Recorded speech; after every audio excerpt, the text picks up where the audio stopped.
the things we're doing to keep safe for COVID-19 definitely keep us safe from influenza. Great to know. And the governor really pushed the importance of flu shots this year because of the pandemic. So how important is the flu shot, and is it too late to get one if people haven't already? Well, we always recommend getting the flu shot. Usually September, October are the best times to get, not just in the year of the pandemic, but all years. And to answer that second question, it is not too late. We usually recommend getting the flu shot through January, but really anytime influenza is active. So if influenza is active later in the year, even if it's February or March, we might recommend getting a flu shot. Interesting. And what's the difference between the regular flu shot and the one that's given to seniors? Well, the one that's given to seniors, these are higher, they have a higher level of the antigen, or I'm sorry, the things which make the flu shot effective.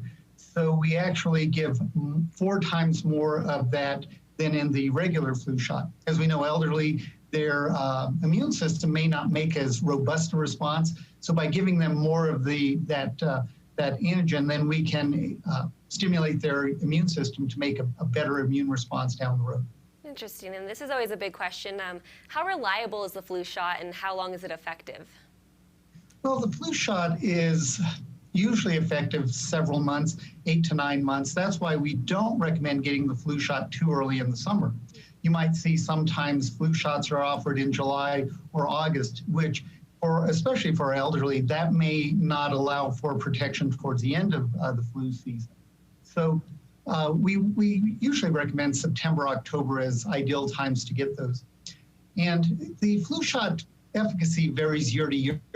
What we do is in the year preceding, we look forward and we say, what strains do we think will be going through the United States? And so there is a little bit of educated guessing, so to speak, as to what might be coming down the next flu year. So we don't always hit the nail on the head, but it's always better to have some protection, even if it's not complete protection, than no protection. So again, I always recommend getting the flu shot, even though it's not always a perfect match for the strains which are going around. Yeah, that's great information for people. You know, flu season, is there anything else that we haven't touched on that you would like people to know about or be thinking about right now? You know, I think we touched on most of them. I think, knowing that flu and COVID-19 have very similar symptoms, when we are feeling ill, we should think about both of those diseases and be seen and tested for both influenza and for COVID-19 when possible. Yeah, it's important to remember the flu is still going around as well right now. Yes, it is. Well, Dr. Montano, thank you so much for joining us, and we'll put more information on how to get a flu shot on our website, cbsdenver.com. We'll be right back.